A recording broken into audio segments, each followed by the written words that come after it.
Um, I see why some people don't have kids or they shouldn't have any kids. I was at Walgreens yesterday and there was this little boy. He was I don't think he was any older than like 5 years old. His father, he's playing with his father. His father looked like he was probably like a little bit younger than me or around my age. I'm not sure.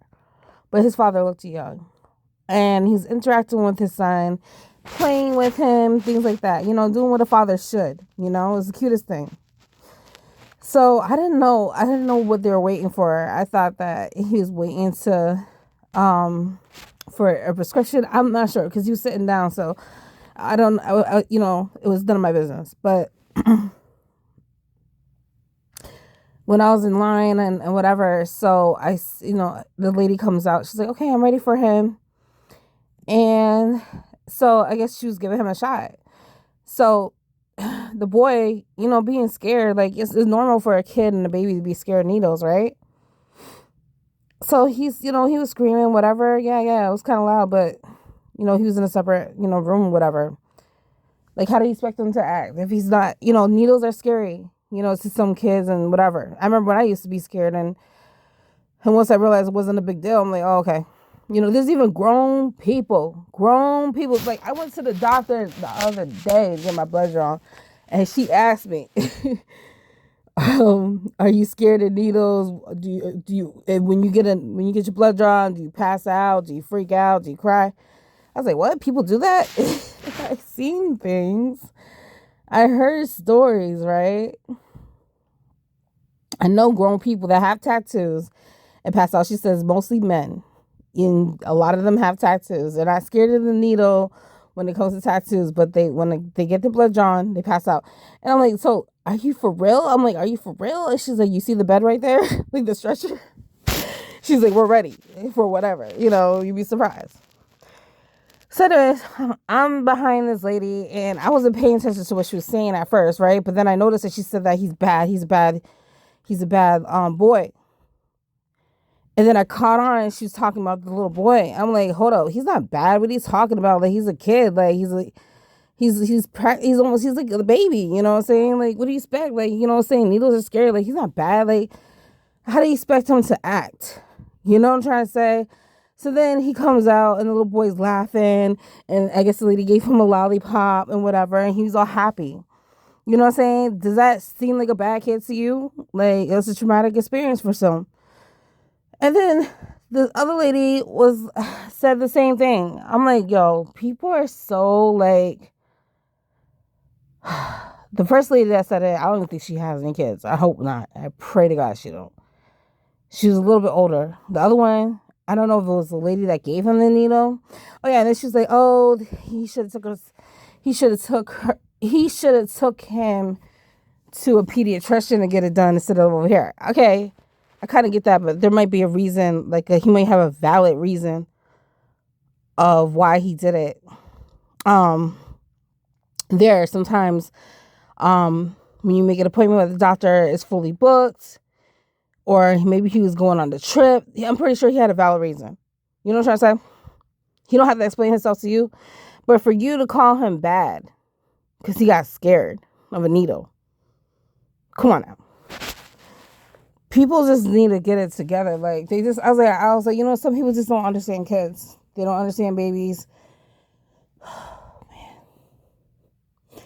You got to be careful what you call your kids. Like you really do. Like it's one thing to say, oh, my son, my daughter's a little difficult. But when you call your kids bad or a stranger's kid bad, you label them. You know what I'm trying to say? You label them.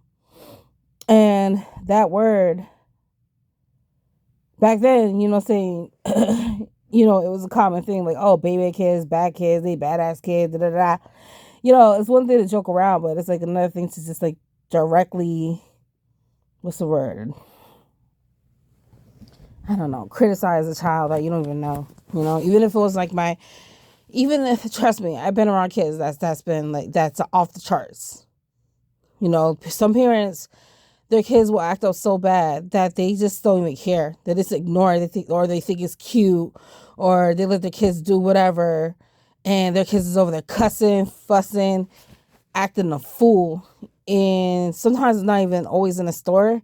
It could be like a friend's house and they're over there disrespecting you, and you're their friend's friend. I mean, you're their parents' friend.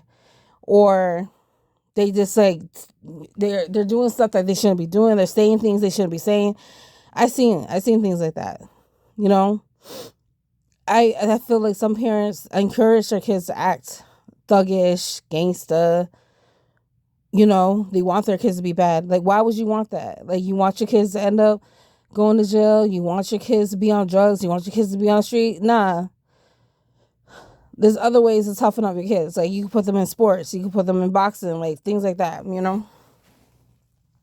But you should want your kids to be, like, productive, successful people in life that know how to act. Not acting ratchet. Acting ratchet is not cute. I see a lot of parents, they encourage their kids, their daughters to act like little hoes. Dress them a certain way. They expose a lot of things in front of their daughters. I've seen it. You know, it's kind of sad. You know, showing these productive videos, let them watch whatever on YouTube, TikTok, all types of things. Like, what are you really, really teaching your daughters? You know? I think that's why I don't have a daughter yet, because I will be honestly, I'm strict. I was strict with my son. And honestly, I'll be strict with my daughter, because you have to like prepare your kids. Like, I don't care if it's a boy, girl, teenager, whatever. You shouldn't encourage your kids to be productive in a sexual way at a young age. You should encourage them to get their education and so much more.